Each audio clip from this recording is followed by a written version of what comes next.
Hola, ¿qué tal? Muy buenos días. Bienvenido a esta etapa de entrevista por parte del Comité del Poder Legislativo a nivel federal del proceso electoral 2024-2025. Primero requerimos que nos dé, por favor, su nombre completo, el cargo al que aspira y el lugar de procedencia. Sí, mucho gusto. Muchas gracias por esta oportunidad que me están dando. Mi nombre completo es Luis Mauricio Rangel Argüelles. El cargo al que aspiro es a ministro de la Suprema Corte. Mi procedencia es de parte de la Suprema Corte, ahí soy secretario de Estudio y Cuenta. Muy bien. Vamos con la primera pregunta. ¿Considera usted que los medios de control constitucional en materia electoral son suficientes? ¿Cuál es su criterio al respecto? Yo creo que sí, más bien me parece que es un tema en el ejercicio de los medios de control, donde está el problema, porque los medios de control están dados. Por ejemplo, la Sala Superior sí tiene la posibilidad, vía ex oficio, de analizar las leyes que se analicen en un caso concreto, es decir, de manera oficiosa puede pronunciarse al respecto sobre su, digamos, convergencia con lo que son los derechos humanos, los derechos electorales, políticos, y ahí yo creo que debería ser un poquito más activa a lo mejor la intervención en ese aspecto de parte de la Sala Superior. Ahí tienen el artículo 99 constitucional la atribución para hacer ese ejercicio de esa facultad.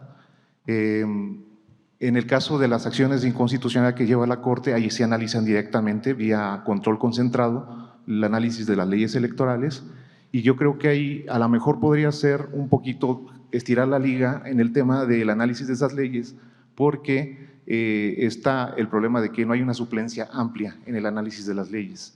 La suplencia con la que la Corte analiza las leyes en acciones de inconstitucionalidad es una suplencia más restringida, que va un poquito más a lo que se argumenta por parte de quien acciona ese tipo de medios de control, que con, pues digamos, ahondar un poquito más en el problema que pudiera tener o la deficiencia que pudiera tener la ley electoral para efecto de, pues digamos, detectar si hay alguna contradicción con los derechos humanos o inclusive con el sistema, cómo funciona el sistema electoral.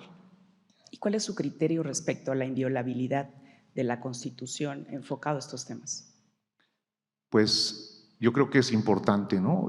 Preservar el orden constitucional. La inviolabilidad de la Constitución pues va en dos vertientes, desde el tema orgánico, es decir, hay una razón por la cual están configuradas las competencias de los órganos electorales y eso pues se debe respetar. Y en el tema de los derechos humanos, sobre todo en el tema de lo que es la equidad en los procesos electorales, equidad de género, las cuotas de género también bien importante para ir canalizando este tema, que realmente se refleje en los órganos de representación, y eso tiene que ver mucho con evitar pues, que se viole la Constitución. Adelante, maestra. Gracias. A usted. Bien. En el procedimiento oral penal, en el procedimiento laboral y recientemente en esta Ley Nacional de Procedimiento Civil y Familiar, ¿de qué manera impactan los mecanismos alternativos de solución de controversias contemplados en el artículo 17 constitucional?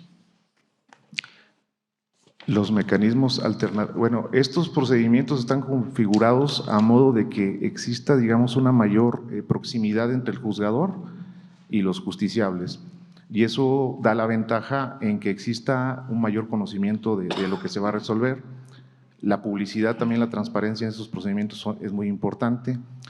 Los mecanismos alternativos de solución de controversias, entiendo yo que están pues planteados de una forma de que excepcionalmente se llegue a una controversia, ¿no? La conciliación de las partes previamente a que se instaure una controversia, y me parece que son muy importantes porque pues en la mayoría de los casos este tipo de asuntos pudieran desahogarse con una debida conciliación, una debida comunión de los que son los intereses, ¿no? de las partes, y evitar el desgaste también en la otra fase que es la contradicción, ¿no? Lo que es la controversia.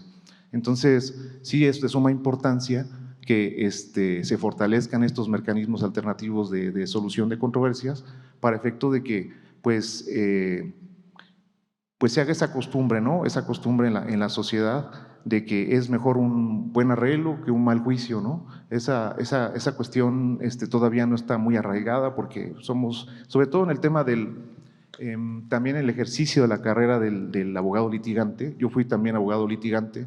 Difícilmente se llevaba a las personas a este tipo de arreglos y se llevaban juicios muy largos, a pesar de que son procedimientos configurados de manera sumaria, es decir, que en el que las fases están, digamos, planeadas de forma que sean más breves, aún así sí tienen sus problemas todavía de que pues se llevan 2, 3 años para terminar este tipo de instancias, cuando pues genera mayor beneficio para las partes ceder un poquito en el tema de la conciliación. Entonces yo creo que es bien importante el fortalecimiento de este tipo de mecanismos previamente a lo que es la controversia en sí misma. Adelante. Gracias. Sí, claro. Licenciado, tema feminicidio. Sí. Sentencias precedentes relevantes de la Suprema Corte de Justicia de la Nación sobre criterios para reparación del daño a las víctimas indirectas. Sí, bueno, aquí tenemos feminicidios, está el caso, es que bueno, tengo en Corte Interamericana está el caso Campo Algodonero, pero ese no llegó a la Corte. O criterios del Poder Judicial de la Federación, jurisprudencias relevantes, reparación, víctimas indirectas. Sí, bueno, se han analizado la ley de atención a víctimas. Aquí la cuestión era, antes de que se emitiera esta ley, de qué forma, digamos, en el caso de feminicidio, los familiares, ¿no?, que son quienes subsisten, pudieran, digamos, pues paliar ese efecto traumático, ¿no?, que es perder pues inclusive en el caso de feminicidio, al sustento de la familia, ¿no?, porque finalmente es eso. Se analizó antes de esta ley de qué forma pudieran, digamos, generarse las reparaciones por violaciones graves, porque esto se entiende como una violación grave a derechos humanos, y en ese sentido se determinó que pudiera, digamos, a través del amparo en un incidente, pues generarse esta reparación del daño, pero no solamente decir que hay una reparación del daño, sino que también el Estado, porque estos son cuestiones que el Estado ha sido omiso en investigar debidamente la comisión del feminicidio, como fue en el caso de Campo Algodonero, ¿no?, que finalmente sistemáticamente se cometían feminicidios y las facultades de investigación no se ejercían debidamente por parte del Estado. Entonces, eso era la responsabilidad del feminicida directamente, pero del Estado por omisión. El Estado también tenía que, digamos, que reparar a las víctimas de este tipo de delitos y reconocer también públicamente que pues fue deficiente en la atención de este tipo de asuntos que generalmente o históricamente han sido soslayados y han sido ignorados, ¿no? Entonces sí, todavía falta mucho que hacer, pero la Ley General de Atención a Víctimas yo creo que es un buen paso para efecto de llegar a un buen,